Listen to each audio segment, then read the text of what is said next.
Hello, everyone. I hope you're all doing well. I have received several questions about fasting, and I'm talking about true fasting, and I want to answer the questions that I have received. The first question, and I'm not reading them in order, but one of the first questions that I received was, what's the benefit of not talking for the community? So my question for you is, what's the benefit of not eating and drinking for the community? Have you thought about this? I think some of you might not have grown up in Islamic countries in the Middle East. I think some of you maybe that you have grown up in America, in Europe, so you just don't know how it is in Muslim countries. But I suggest you go to some of the Islamic countries during Ramadan. I'm doing their version of Ramadan, not the true Ramadan. For example, maybe just go to Saudi Arabia or go to Afghanistan or Iran or some of these other countries that exist and see how they are doing it. Everyone is just literally people are up at nights eating and engorging themselves, and then they go to sleep during the day. Now, first couple of days are it's good, but it's just after 1 week, after a few days, it's just like drowsy town. Shops are closed, everything is closed, and just everyone is sleeping, everyone is hungry. You can't talk to anyone because people's mouths have this bad breath because nobody eats, and then people sleep during the day, especially if it's in summers, if it's warm. Everybody is sleeping during the day. Then at nights, people wake up, and before iftar, before breaking the fast, and they eat a lot because they don't want to be hungry, and then they wake up before morning prayer, before dawn. They wake up and eat again, like an hour before. They wake up and eat, engorge, and then they usually say prayers, and then they go to sleep.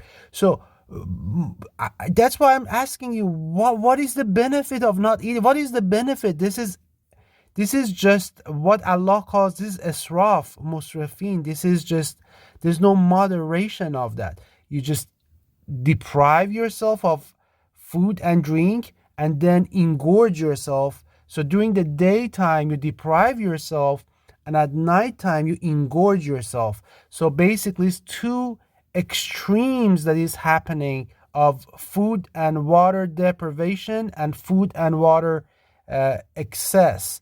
And people are sleepy and drowsy, and nobody can do their job. People cannot concentrate.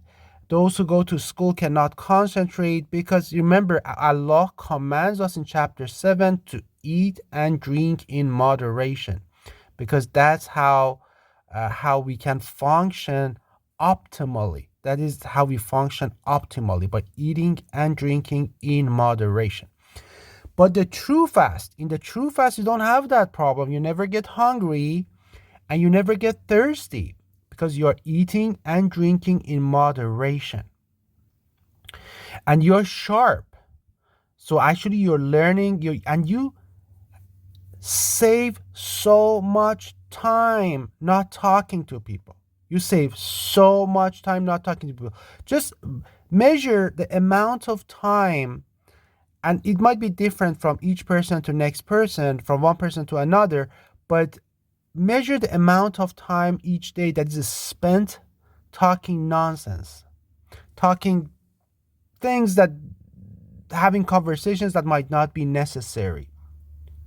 It's a lot. It's a lot of time that is spent on that. But you can, there has been studies done. You can't just see how many colleagues talking to each other, things like that. So you save a lot of time. What do you do with that time? You meditate, you praise, and you glorify the Lord. Of course, you can go to work. You can't do anything. The only thing that is that you should not be doing is talking to other human beings.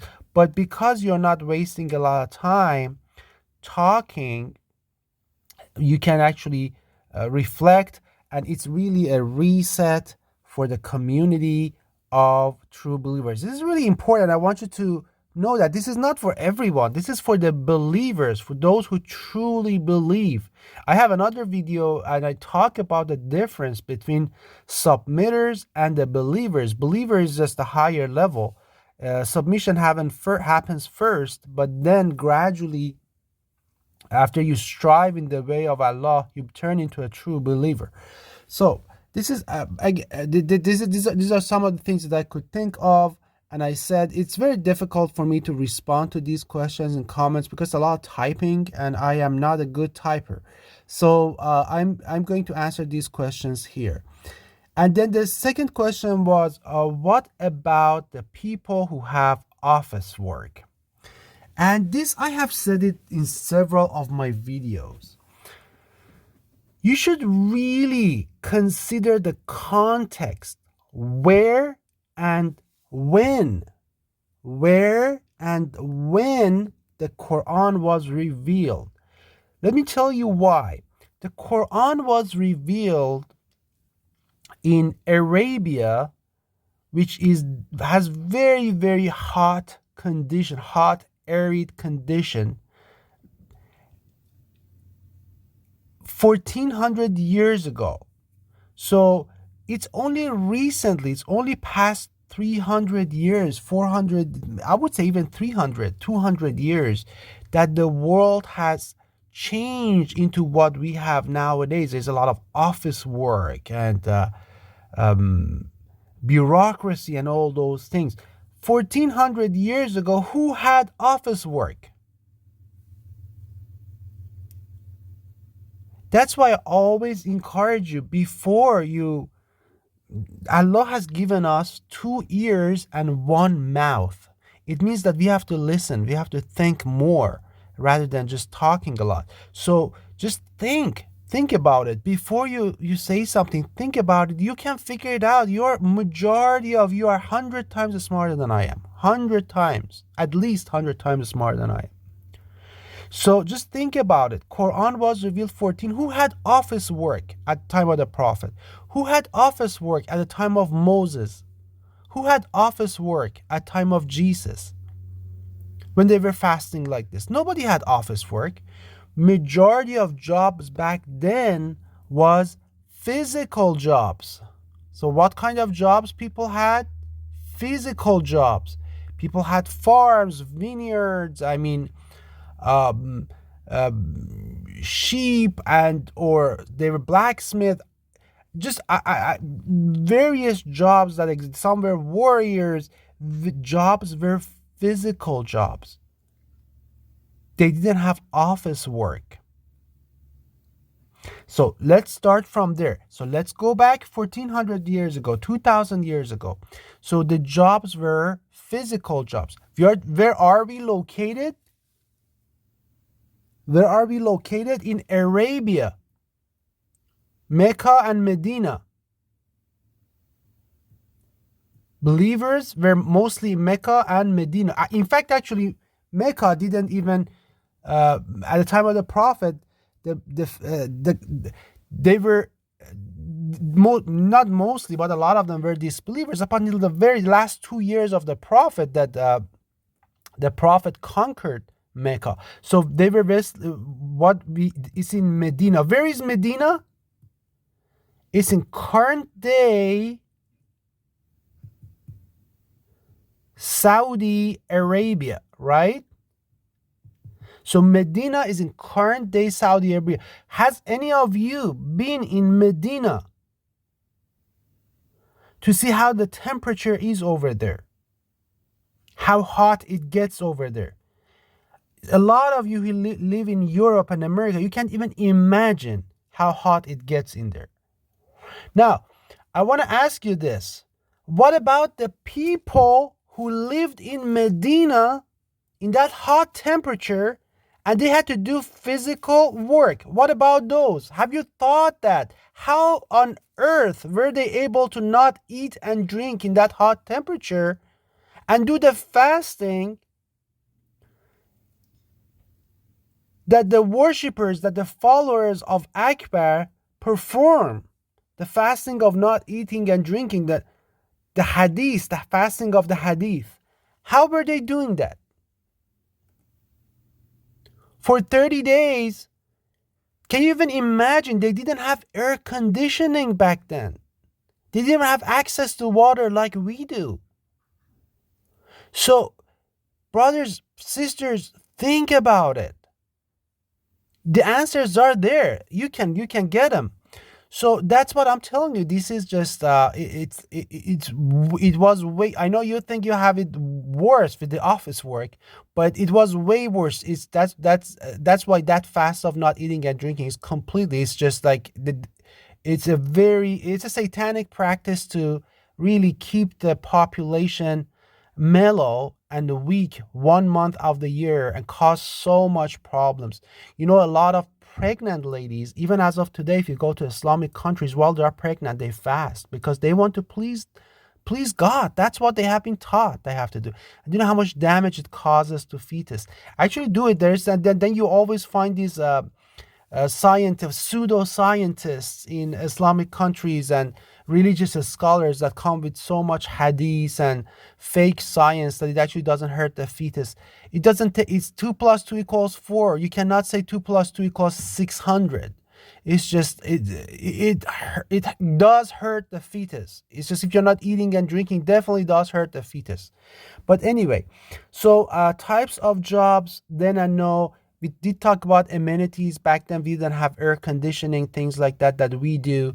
And eating and drinking, if does not even make sense. The question I have for you is the most unreasonable thing. It was the fasting of not eating and drinking is the most unreasonable thing that someone could have asked from the people at the time of Moses, from the people at the time of Prophet Muhammad in Medina, that hot area with no water, and people doing physical jobs, not office work, physical jobs in the field. Imagine you're a farmer, 120, 130 degrees heat, and you have to farm, or you're a shepherd, or you're a blacksmith. They do not have air conditioning, or you're building houses or whatever. You have a vineyard, and then you're not eating and drinking. Who? It's insanity. It's insanity. The physical problems that it causes for your kidneys when you don't eat and drink.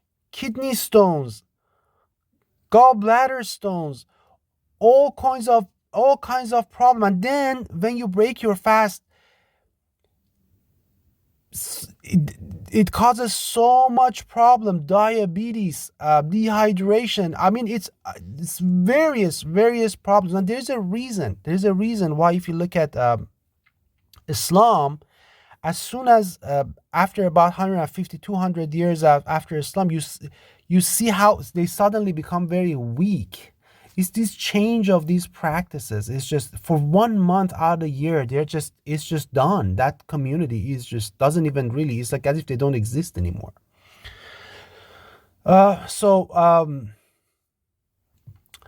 there is solutions. So for those of you who do have office work, I have office work. So Quran gives us a solution. If you can't fast during that time, that's fine. You can fast in other days, right? You can fast in other days. You still can fast the weekends. At the very least, you can fast during Saturdays and Sundays. You have time off, PTO, paid time off. You can take time off work for a couple of weeks. But the problem is that you don't want to take time off work, right? Because you have kept your time off work for your trip to Hawaii or for going somewhere fun. You don't want to waste your time off work, your vacation for fasting. So you don't want to do it. My brothers, my sisters, I encourage you to do that. If you have time to take off, take it if you can. But some of you might have jobs that might not afford you. You might be in executive position, you might not be able to take that much time off. So at least do Saturdays and Sundays, and you can always do it in other months when you can't take time off work. And if you can't do that, Quran actually gives us a solution. You have to feed one poor person for each day. So you can feed one poor person for each day. So there are ways to do it. And again, I want to stress that fasting was written for the community of believers. So at this point, the believers had in Medina, they had a community. Everyone, almost a lot of people, majority were believers, and they could fast. So the community would accommodate that. It was a well-known thing. Or the example of Moses, when Prophet Moses goes on Mount Sinai, it's the whole community are there. They're fasting while Moses is fasting on the mountain. So this is for communities. Of course, if you are living in Europe, if you are living in America, or if you live in one of the countries of where Akbar is worshipped, when the priests of Akbar dominate, your life might be a danger because you can't fast like people are the. So it's just it is just something that understood. Allah knows what's going on, but inshallah, who knows, in future there might be a community of believers when there will be accommodation for those who fast this way. And I promise you that will happen. I don't know when, but we are going to have that community at some point in future. May Allah give us the opportunity to see that community. Somebody else asked, what do we gain by sitting quietly in the mosque? You don't sit quietly in the mosque. The only thing you are not allowed to do is talking to other human beings. So you don't need to sit quietly. You can praise loudly. You can glorify loudly. You can stand salah. But remember, for salah, your salah has to be intermediate. So it means that you can't be too loud, you can't be too quiet, but you can do your salah. You can recite the Quran. So that's why those who do i'tikaf, those who do sit-in, they sit in the mosque, stay in the mosque for several days. That's what they do. They're sitting there, they're praising the Lord, they're glorifying, they're reciting the Quran, they're standing the salah. So so somebody could recite the Quran and just and other people could listen. It doesn't matter, because you're not talking to, as long as you're not engaging in any conversation with other people, you're fine. So you can't talk to other people, but you can recite the Quran. If an angel of the Lord appears to you and he talks to you, you can talk back. So so I think it's just the perception that you're seeing there quiet is completely wrong. Somebody else asked, what about the part in the verse that talks about being sick or traveling? Isn't it due to eating and drinking? Great question. So again, always remember the context. Quran was revealed 1400 years ago. Having said that, so when someone is sick, it is necessary for someone who is sick, maybe not minor sickness, but if someone is sick, do you really need to talk to your doctor? And Allah knows that. The nurse, the doctor, they're going to come and ask you, hey, what's going on? What is hurting? And you have to be able to tell them, my throat is hurting. It started last night. I woke up with this sore throat, and then I had this cough, and it has been just now I'm dizzy. Or somebody might have a heart attack. They're going to ask him I had a left-sided pain that radiated to my arm and things like that. So you have to talk.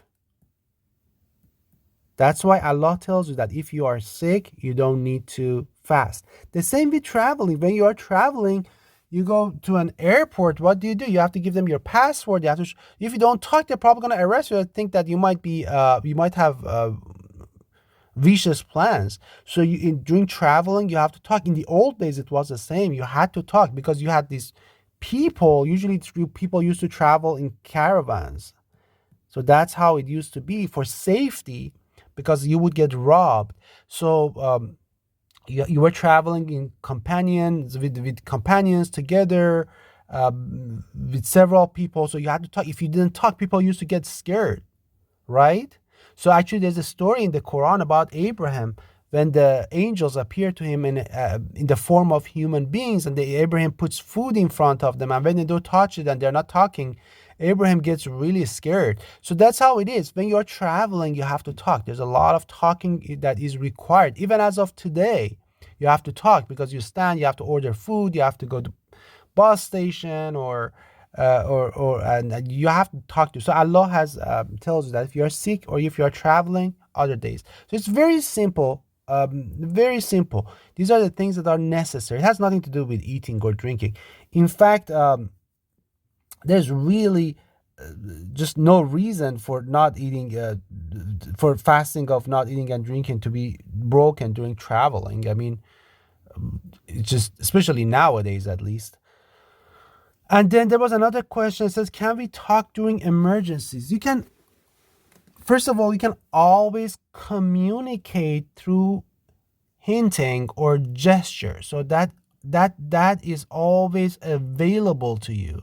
And Allah gives us the example of Maryam, how when they asked him about Jesus Christ, she points towards the baby. Or Zechariah, when Allah tells him about this fast of sign, it's like you have to do this, and then he goes out and signs, basically gestures to people that they have to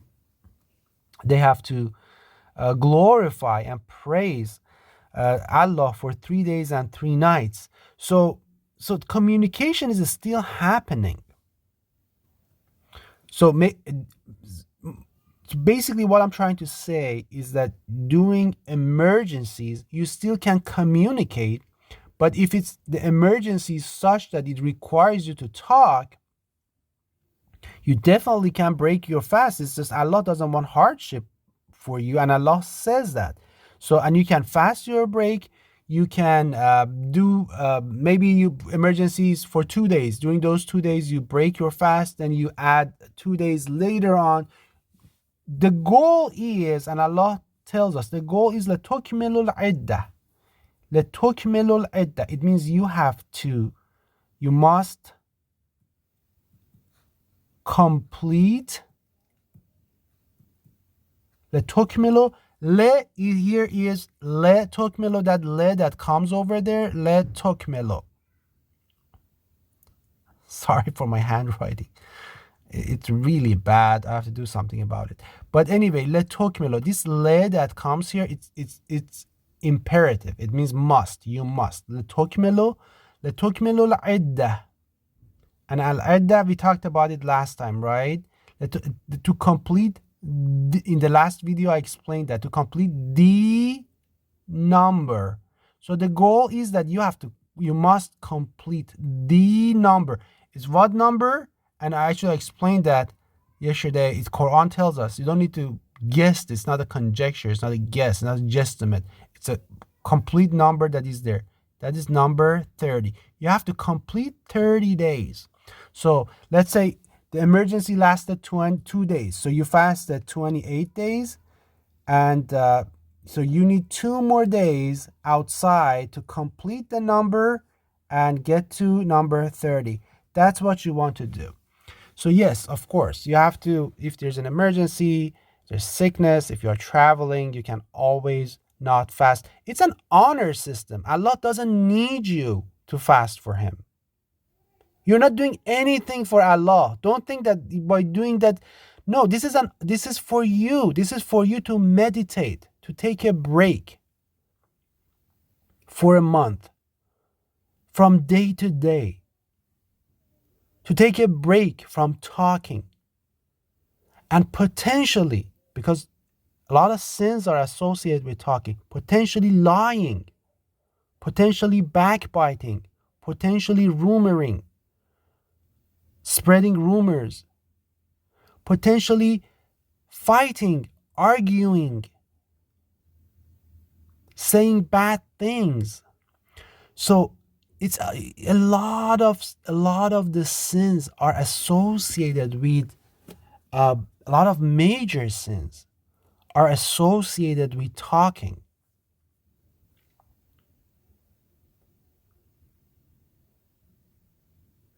So let me tell you another thing. Let's say 2 young people that want to communicate or something. Maybe a boy that sees a girl that likes her, or a girl that sees a boy that likes him, how do they approach each other? Maybe they want to enter into a sinful relationship. How does that happen? By talking. You have to talk. So all of these things, maybe someone wants to embezzle, you want to get some money from someone. You want to do a business that is very advantageous to you, but you are not doing it in a legal way. How do you go about bringing that business, making that business happen? Talking, it's all through talking. Again, when you want to, in the old days, when they were spreading hadith, the sayings that they were attributing to Prophet Muhammad, how would they do it? It's again through talking.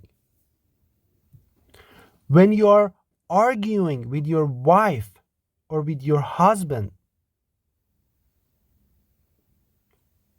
or with your family, your brother, your sister, how does that happen? That argument, usually, how does it escalate? It's through talking.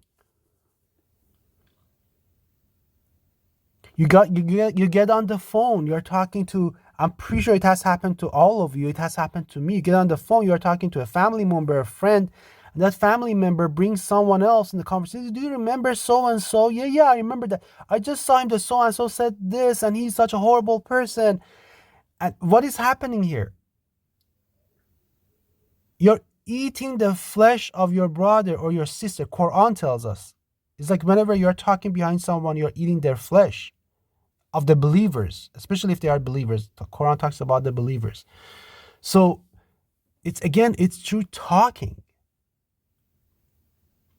When you're calling someone a bad name, what is it? It's again through talking. Now tell me, what sins are associated with eating and drinking that you're stopping by fasting of not eating and not drinking? None. I can't think of any. What are you by not eating and drinking? The worshippers of Akbar, the followers of Akbar, the big devil, the bigger devil, the father of the black stone, Al-Hajar al-Aswad, the black stone, the idol that they worship. The worshippers of the bigger devil and the black stone, the great idol. So by not eating and drinking, what benefit do they bring to the community? What sin are they preventing? What is the benefit of doing that? During the day, they are tired, hungry, drowsy, their breath smells horrible. They can't really focus and concentrate on anything.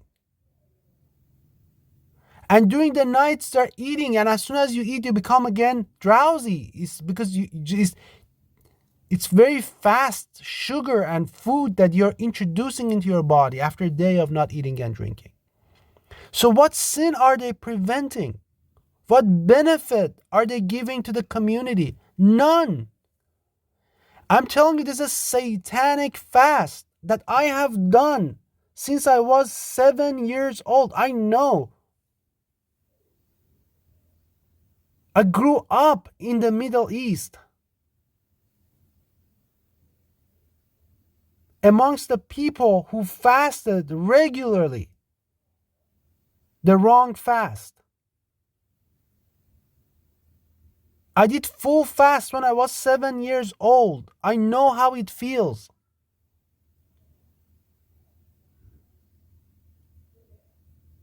And I'm telling you, that is the wrong fast. That's a satanic fast. That's why you don't find any example of it in the Quran.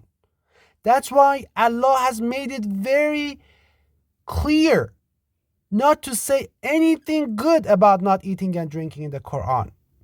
Allah has completely left it out, so nobody can use that as an excuse, because Allah knows how bad this is. Allah knows the future. Allah knows what's going to happen. And in the day of judgment, Allah will bring you all to the account that somebody told you that is not Quranic, but if you hear these lectures and you still do it, you're going to be called to the account in the day of judgment. And you still chose to follow Akbar, the bigger devil, and his priests, who have been misleading the servants of Allah for the past 1300 years.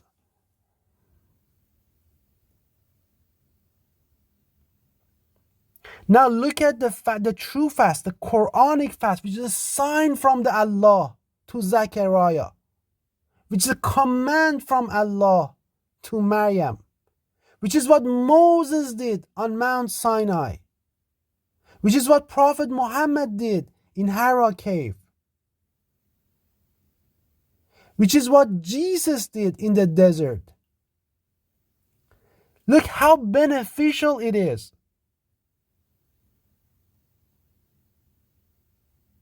It keeps you from lying. It keeps you from arguments. It keeps you from approaching bad things. It keeps you pure. You meditate. You focus. You praise. You glorify.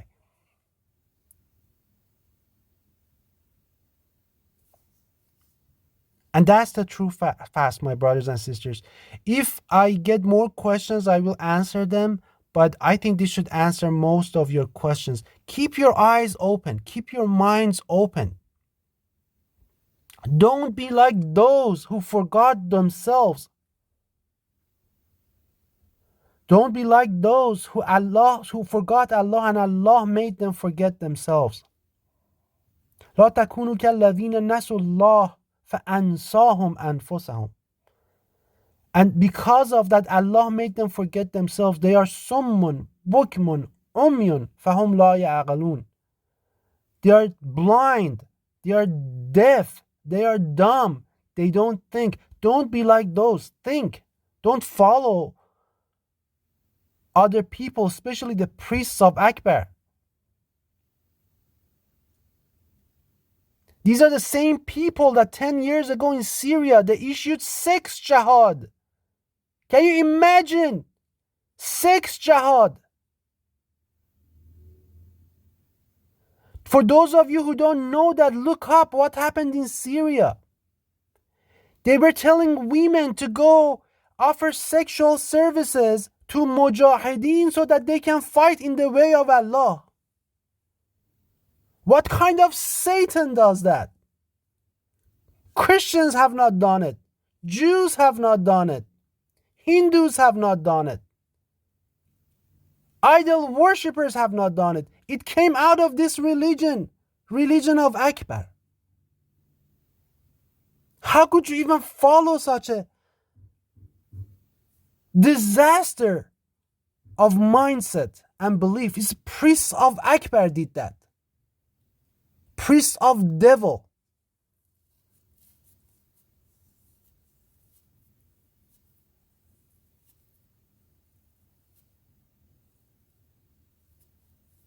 Peace and blessings to all of you.